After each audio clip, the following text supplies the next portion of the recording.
Hello, greetings and welcome to all. Thank you for taking the time to watch this short video.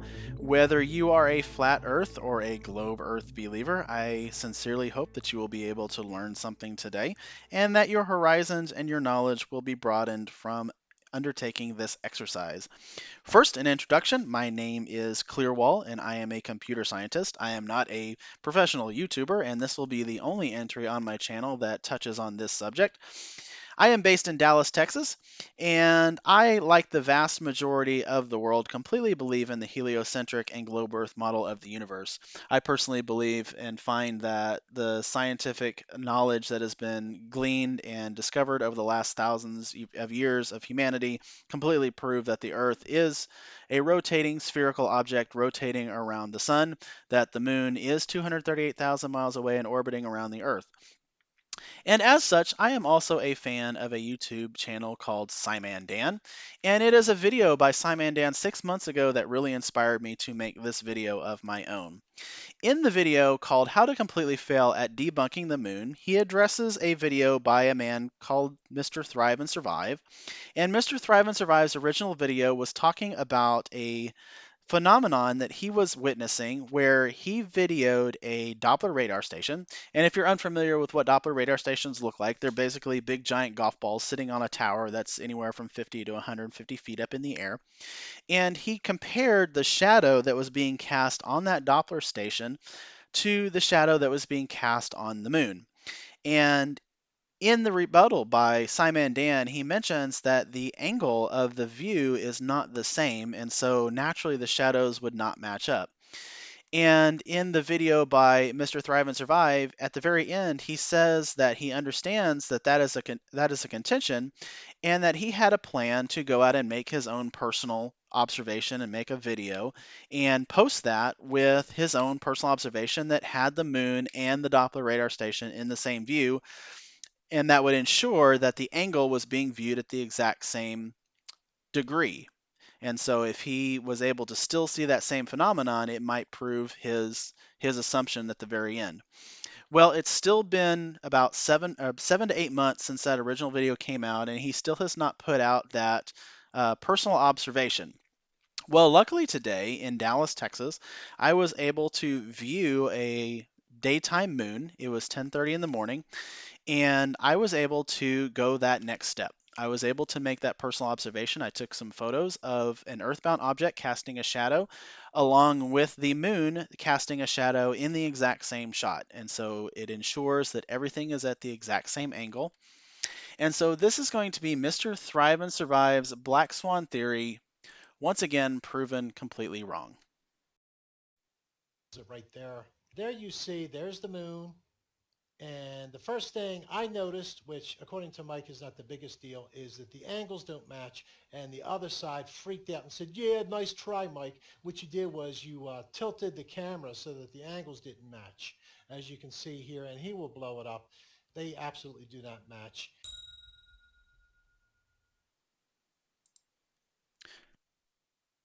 Well, that's correct, Mr. Thrive and Survive. We do know they must match. And unfortunately, your angles don't match. And this is why it's so important. If you are the stick figure here and you are on the Earth and you are viewing an object that is similarly on the Earth, if your angle is at a different degree than the one you're viewing the moon, then naturally you're not going to have the same shadow being cast. If you are viewing from an angle like this, where the sun is coming from this direction, then just as you observed in your own video, the shadow being cast will look something like this. All around the edges of the moon, it should be getting darker and darker. We don't get that. How can you explain that? How can you hold on to NASA telling you that it is a ball that is reflecting sunlight when it goes against 100% of the observations we have of any object whatsoever that is a 3D ball reflecting light? Well, thankfully he admitted any object whatsoever, and I completely agree. It doesn't matter what the object is. It doesn't have to be a Doppler radar station. Although I do want to give credit to Mr. Thrive and Survive, or at least the person that originally posted that video, very creative to use a Doppler as an analog for the moon because it is a big white ball, just like the moon is a big white ball. So that's pretty good bit of imagination. I did like that. But as he mentioned, there is no object. It doesn't matter what the object is. As long as it casts a shadow and it is based on the Earth, we should see the exact same shadow that is being viewed on the moon, as long as we have the same angle of attack. That is, and again, as SciManDan mentioned, that was the part that was left out of that video, and that's why his assumption is in the end wrong. As I mentioned in the intro, I was able to view a daytime moon, and here is a personal picture that I was able to take this morning. Here's the moon. Probably don't need me to do that, but just for everybody's edification, here's the moon itself.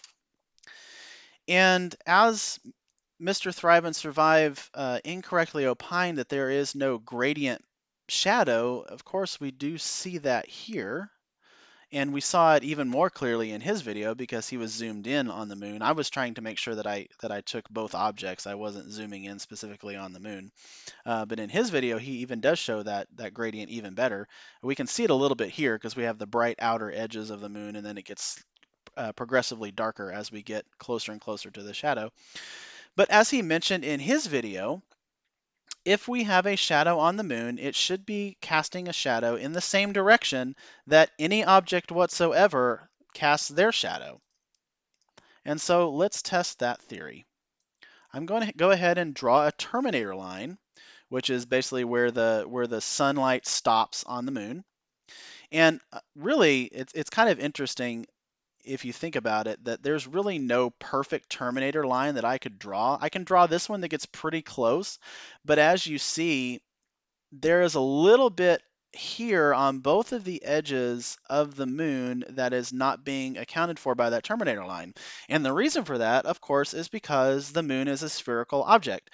Its own body is casting a little bit more shadow on these edges than is being shown on the flat part of the moon. Once again, proving that the moon is a spherical object. Now, if we take that terminator line and we look at the direction of the shadow on the moon, it is going roughly in this direction. And I hope we would all agree that the shadow of the moon is going in this direction. Now, as Mr. Thrive and Survive correctly states, that if we are viewing at the correct angle and the same angle, then all of these lines should match up to any object whatsoever that is casting a shadow on the Earth. So as I zoom back out and look at the rock that is in the foreground that's also casting a shadow, no matter where I put these arrows, the shadow is correctly being cast in the same direction. Now they're not the exact same shape, of course, because this is a rock with many facets, and these outcrops on this rock and the different facets are going to cast different shaped shadows, but every single shadow on this rock is being cast down and to the right, down and to the right, down and to the right, just the same as the moon is casting a shadow down and to the right. How about if we take a little bit more smoother object that doesn't have so many facets? This rock's a little bit more rounded. Let's zoom in once again on the moon.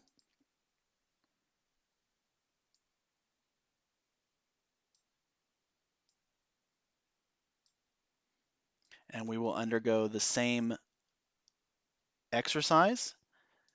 The shadows are going in this direction.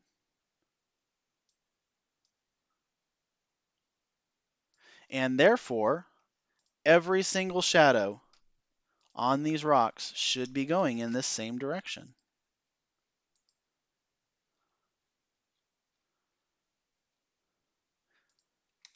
And this is what we see. The same kind of terminator line. Let me zoom out just a little bit more.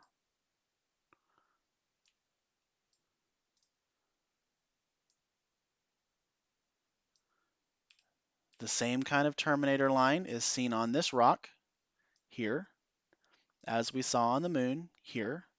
Not exactly perfect again because, this is an outcropping on a rock and it's not a smooth sphere like the moon is. But no matter where I put these arrows, they are all going to be going in the same direction as the shadow that is being cast by the moon, down and to the right, no matter where I put it on this rock, even this rock over here. All the shadows are being cast in the same direction. So I would like to take the time once more to thank Mr. SciManDan for his wonderful work, not only on this video, but on all the videos that he does. I think he does a tremendous job, and I would really like to thank him for all he does. He is a wonderful asset for both the scientific community and for humanity. He does a lot of great work, and I thoroughly enjoy everything he does. I would like to reach out to him and offer this video if he would like to use anything in this video, if he needs to address Mr. Thrive and Survive again, to go ahead and use any content that I have created. All of my proof and all of my images are free of use for Mr. SciManDan. And I would like to thank him one more time for being a source of entertainment for me and for the rest of the YouTube community. So for Clearwall, it is me signing off. Thank you once again for taking the time to watch this video. Goodbye, everybody.